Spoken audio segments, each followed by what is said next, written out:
Introducing Kicking Back with the Cooks, presented by Woodhouse. 18 brands, 16 convenient locations, simplified car buying to save you time. Shop, finance, and buy online at woodhouse.com. Here's head coach John Cook, along with your host, Lauren Cook West. Happy belated holidays and welcome back. First episode of 2024, Kicking Back with the Cooks. Coach Cook, Happy New Year. Happy January. What are your New Year's resolutions? My New Year's resolutions, become a better roper, keep getting great shape, and figure out how we're going to win a natty in 2024. I like that one. I can't deal with another year of being a runner-up. Well, it's 3 out of the last 6 years we've been runners-up, but it's hard to get there, and it's even harder to win it. I know. Let's just do a quick recap of the season, because we didn't talk once the season ended because you guys went so far in the tournament. So give us a recap of the season. Was it everything you expected it to be? What surprised you? What didn't surprise you? And what learning points are you taking from this year and applying to next year? Wow, that's a big question, Lauren. We have extra time on the podcast today to go through all that. We have all the time. Our producer Cole has given us 2 hours, so we just can't exceed 2 hours because I think basketball comes on next. Oh, okay. Yeah, we're going to the game. We're getting presented. So, looking back on the season, it was, I think, one of the best seasons we've ever had since I've been coaching at Nebraska. I think we really maxed out. We had a lot of unknowns. Started 4 freshmen, 6 new players off our team. So I'll give a lot of credit again to our captains for really pulling this group together and getting them to believe. And, we had a heck of a season, winning the Big Ten, winning it by 2 games with a week left. I mean, that's unheard of to do that in the Big Ten with all the great teams. One of our goals was to go undefeated in Nebraska, which we did, and then win the Big Ten, and then compete for a national championship. And we had a great run of 5 matches, played really well, and got all the way to the finals and ran into a Texas team that was, they were at another level. So I think overall it was a really, really special year. We had a lot of fun. These guys really stuck together. And then, of course, you're on this high, go all the way. Even though we lost, you're still on a high because it was a heck of a season. And then, Black Monday hits. So I don't know how much we want to talk about Black Monday, but... We'll definitely get into that. I like the term Black Monday. So you got a little dose of that because you had to sit in the car with me for 2 days while I'm talking to everybody and recruiting, and people are leaving, and so you got a dose of reality of what it's like to be a college coach now for volleyball, especially once your season ends. It doesn't end. In fact, it might have been just as intense for the next couple of weeks after the national championship match as it was leading up to that. And I'm not sure when it really settled down because we just, we've now built our roster back up. So I feel like we had a couple days there where, okay, we got that squared away, and now start getting ready for beach. If you could describe this past season in one word, what would that word be?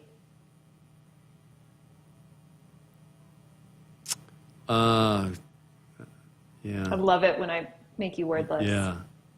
I would say epic. Stump you. Epic is a word that pops in my head. It was just epic in so many ways. And that's why you coach. I mean, you could go years until you have an epic year. And that's what kind of, I don't know, it just reignites a fire in me and hopefully our other coaches and our team just when you have an epic season like that, because that's what you're chasing. You're chasing that dream. You're chasing that feeling of trying to get there, to have a special season, a team that plays and really plays for each other and maxes it out and plays at a high level and didn't let really much get in the way. And so epic's the word, and epic is a rebuilder, a reigniter and a reinvent for the next year lead-in. I love that. If you could have done anything differently throughout the season, what would it have been, or would you keep everything the same? There's nothing that I would have done different. There's nothing that, I feel like everything we did was what we needed to do, and I really don't have anything that I'm second guessing or anything like that. So to answer your question, no.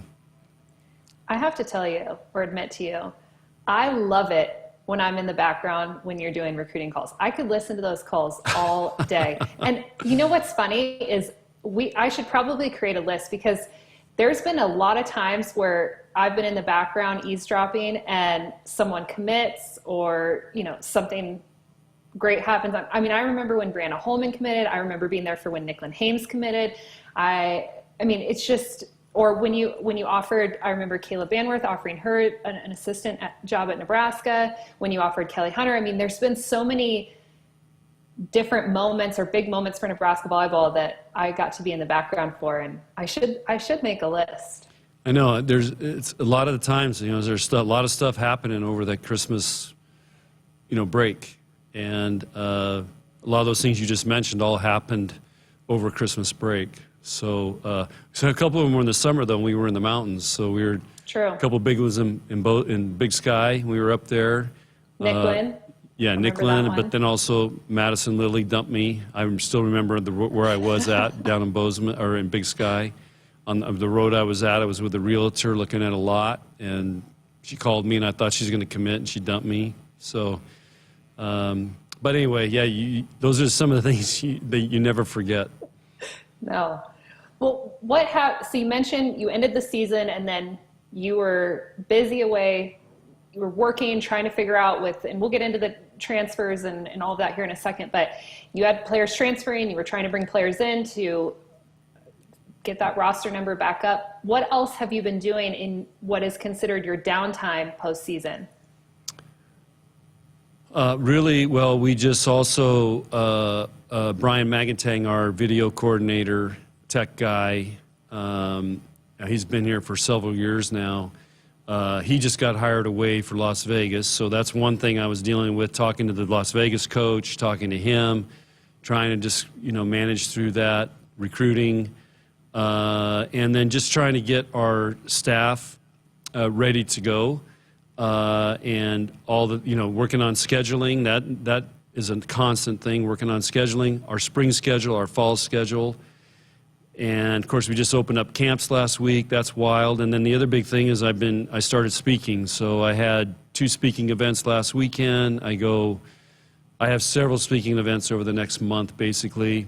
Big Ten meetings. And then the other thing that might be interesting, I don't know for sure, but I'm on the rules committee. So I had a 2-day, I was supposed to be in Indianapolis, but every year I get snowed in Wyoming, so or Arizona.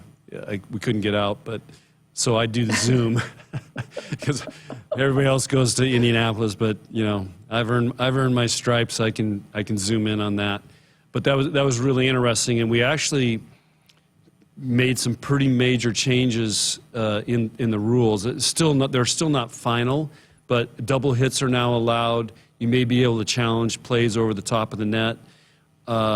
There's some jewelry things that loosened up. You can maybe play with 2 liberos, which I still haven't figured out yet why you would want to. But so it was a pretty dynamic rule change year. There's some other things that I really push for, being able to play with the men's volleyball and trying to shorten the games, take away timeouts, do what International's doing. They've taken away timeouts. Of course, their challenges are instant because they have the Hawkeye system. And the SEC is going to go with the Hawkeye system. We're still stuck with the DV system, which hasn't been doing a very good job if you just look at how many challenges they are and how long they take. So trying to speed up the game so we don't have these over 3-hour matches. You mentioned Brian Magantang. He's leaving. Nicklin Hames, I believe her time is up, and she accepted a role at VCN. Yeah, she's full-time at VCN. She's engaged, getting married, bought a house, so she's staying here in Lincoln. which is awesome.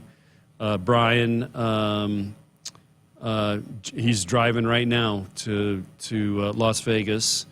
As a coach? Yeah, he's going into he's going to be associate head coach there. So, again, our people get hired, and then Jared, one of our GAs, is working full-time with the Portland Love volleyball team and that club there. Remy, who is here, is also involved in that.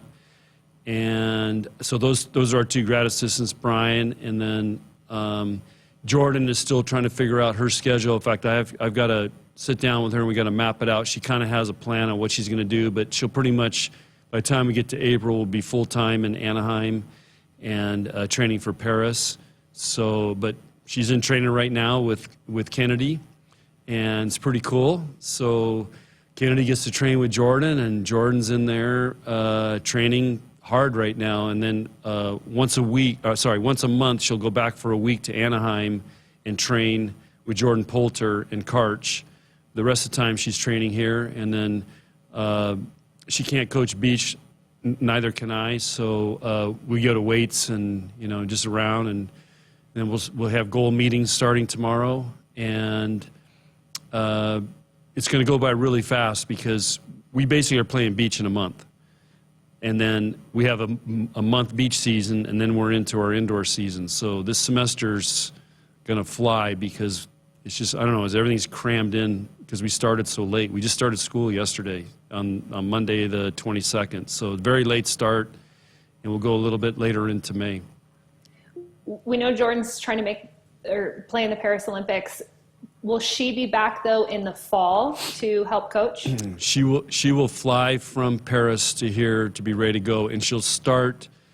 She'll be here about when we're starting two-a-days, so it'll work out good, and that's the plan. And when I hired her, I knew that would be a probability. Now, if she doesn't make the Olympic team, she'll be here sooner. But she looks really good. She's playing really good. She's working out really hard at a place here in Lincoln. Actually, Rachel Schwartz's brother trains her. He does a really good job.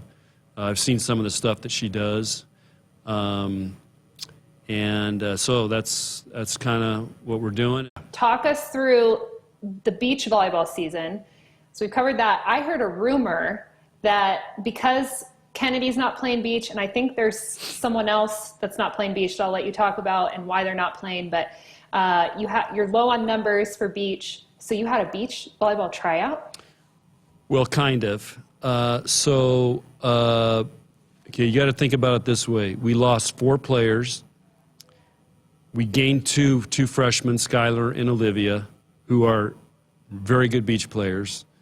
I was very impressed day one yesterday. And so we're low on numbers. Becca is taking beach season off. She's going to rehab some things.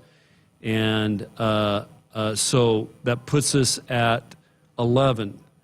And you really need 12 in beach season. So there's a young lady who Lexi Rodriguez knows. She's from Illinois. They played club against each other. She plays on the club team here. So we've offered her a spot on the beach team to play, and she's a good little player, and so she would be great. So right now we're working through she's got to go through all the physical stuff, medical stuff, all that, get cleared. And so, yeah, we'll have a newcomer on the beach team, and then Allie Battenhorst is also going to play because Batenhorst, sorry. So she's graduating in May, even though she went in the portal, and she's going to go take her. It's her 4th year, but it's technically her 5th year because she started early. So she's going to do what a lot of these players are doing. They're going somewhere that last year. And whether she plays beach this spring or not, it's going to count against her. So we want her to play again so we can get up to 12. And I'm excited that she's going to play. It'll be great for her. She's thinking about maybe playing beach, after college. And so she'll be on the beach team. And again, we're making sure she graduates and taking care of everything. And so not every school does that, and but we want to support our athletes, and again, it's important for them. They're so close to graduating that we make sure that they graduate from here, because it's at that point in your career when you transfer, it's very difficult. And so both of our transfers coming in are going to be at their schools till May, because they're going to graduate there. And instead of coming here and they got to really start almost, they have to take extra credits and so on, it's almost like starting over your junior, senior year. So anyway, that's kind of the beach update and what's happening there. Where all are you guys going for your beach season, or where are you playing? Yeah, Jalen put together a great beach schedule. We're going to play some local Kansas City teams, small schools here to warm up. And we're going to LSU, and we're playing LSU and some great teams down there. Then we come back, have, I think, Wichita State in there and so on. And then we go to Hawaii. We're playing Hawaii and several great teams that are there. And then we go to San Diego, play some teams there. And then we finish at Long Beach and play, I think we're playing Pepperdine, UCLA, Texas. So we're playing a lot of, and Texas is now going to a full-time beach program. So we're playing a lot of really, really good teams, but we feel like we want to challenge our players, and they're a year older. They've been through this, and so it'll be fun. Oh, and Lauren, the other thing I should say is in Hawaii, we're going to play at Queens like we normally do in that tournament. And then on Monday and Tuesday, we're going to fly to the Big Island and play Hawaii Hilo 2 days. And the Big Island in Hawaii is not as well known as Oahu, because it's more of an agricultural, it's not as super big tourist, but it's still really beautiful, and it's just different. It'll feel more like Nebraska, because there's a lot of farming and agriculture and stuff going on. That's where the Cowboys are, so I'm excited to go over there. Will any of these matches be live streamed or up somewhere for fans to watch? We need to ask Nate Pullen that, or SID, or Lindsay. They're the ones in charge of that. So I think there's a lot of interest, so I think somewhere there's going to be some streaming and Facebook, I don't know, FaceTime or whatever they do on their live Facebook. Is that what it is? And so we'll just have to wait to see what they come up with. All right, let's dig in to transfers.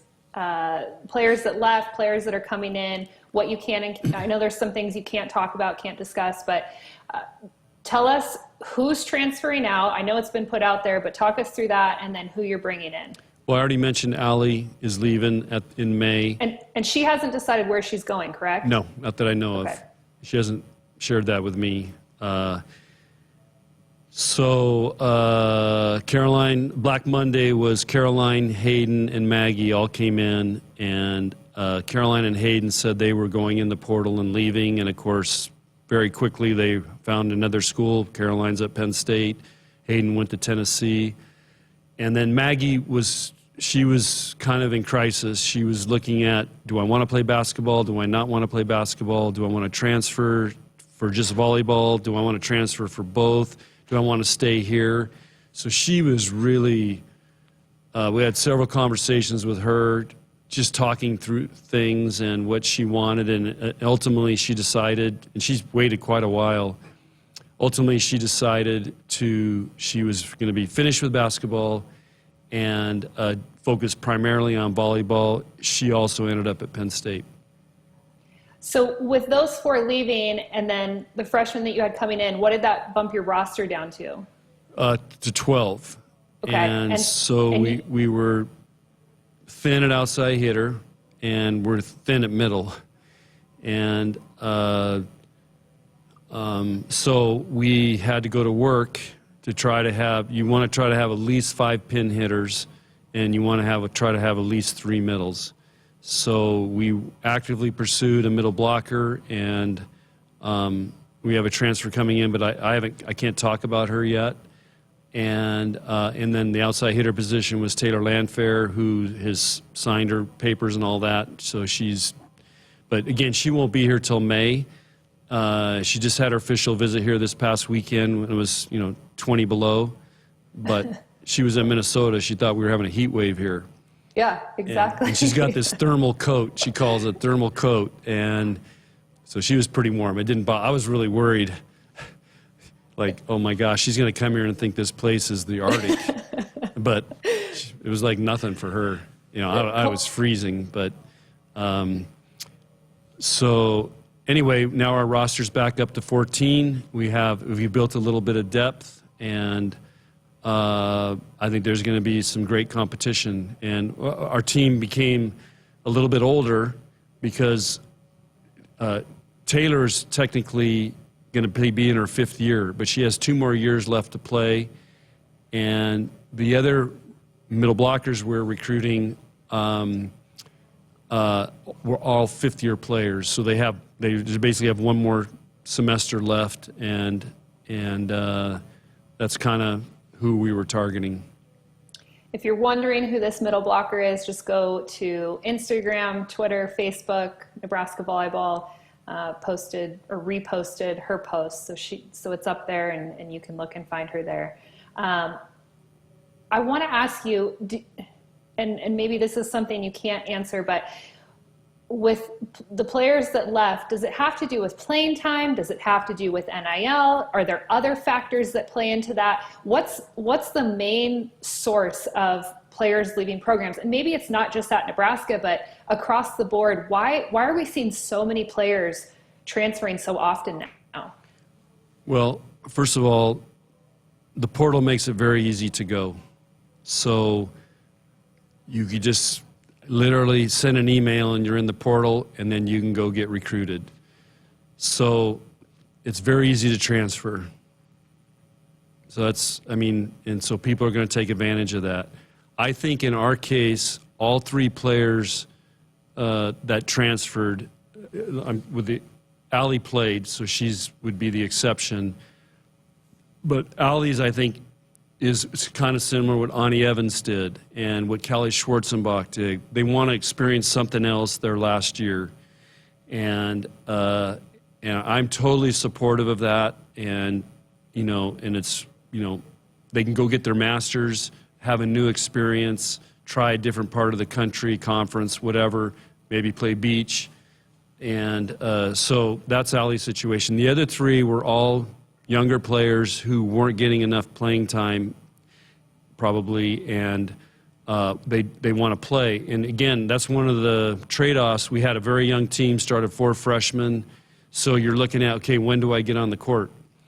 And so you have a choice. You can stay and compete and try to beat those guys out, or try to go find another program. And so that's what those 3, I think it came down to playing time, because we had, our team chemistry, culture, everything was awesome. And those guys they busted their butts here and did a great job. And, Maggie started several matches, and Caroline, of course, we redshirted, but boy, I was tempted to play her at times. And but those are the choices that they made. And it's kind of like, how long do you wait, or do you go right now? And again, they come in right after we get back from Tampa, so I think emotions are high, but anyway, that's kind of my view on it. How do you keep kids happy if they're not getting playing time and keep them from transferring, or is that even possible anymore? It's harder and harder. I think, usually you're redshirting freshmen. The old days we'd redshirt freshmen. So great, you're not playing them. So you're playing the older players. But when you start 4 freshmen, and that's a little bit different. And I think players are coming in more prepared to play. And they think they should play. So if they're not playing, well, I'm going to go somewhere where I think I can play. Now they're still going to have, 2 of them chose Penn State and the other chose Tennessee. Those are all great programs. So they're going to have great players there too. So they're still going to have to compete. So that's, that's their decision though. We're going to get into confession and lesson time, your favorite time of the podcast. I am going to tee you up though for your confession. Okay. There's been some horse drama in Coach Cook's horse world. Yeah. And you have rehomed Bud. Yeah.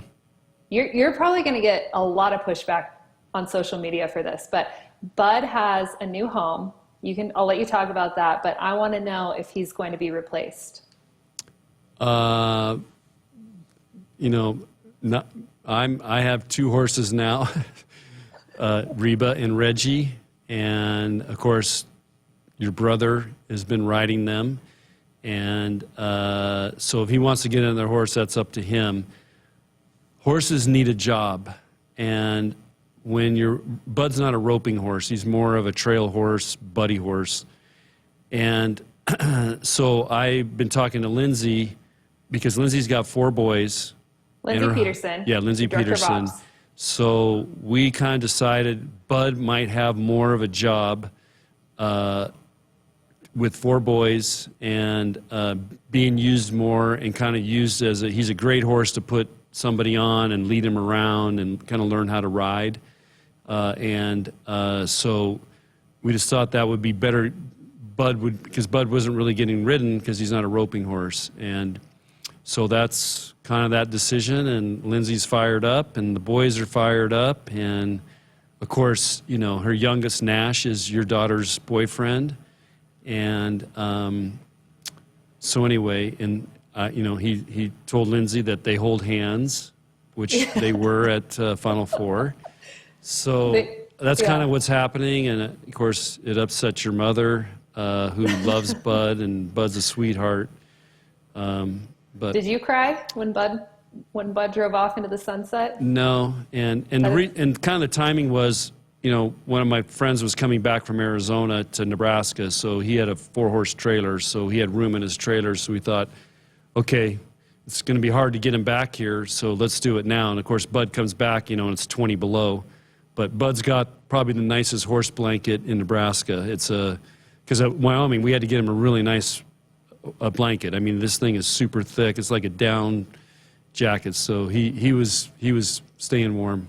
How's Reba? Did she throw a fit?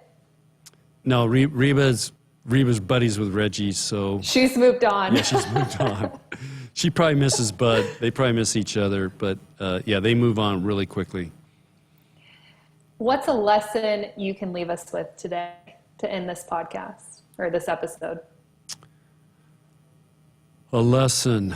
I want something good. Starting off the new year, new lesson, one that fans can take with them for the rest of the year. Oh, something gosh, big. Lauren, that's a Pressure's big one. on. A lesson.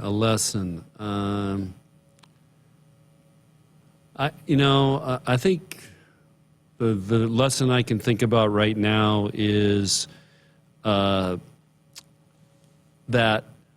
this past year, the 2023 season, I mean, we talk about dreaming big, and we really dreamed big and dreamed bigger. And sometimes, you may not think it's all going to work out, but the stadium match, the season that we had, you really, really got to enjoy that and appreciate it. And one of the cool things is, of course, I go to O Street Hy-Vee.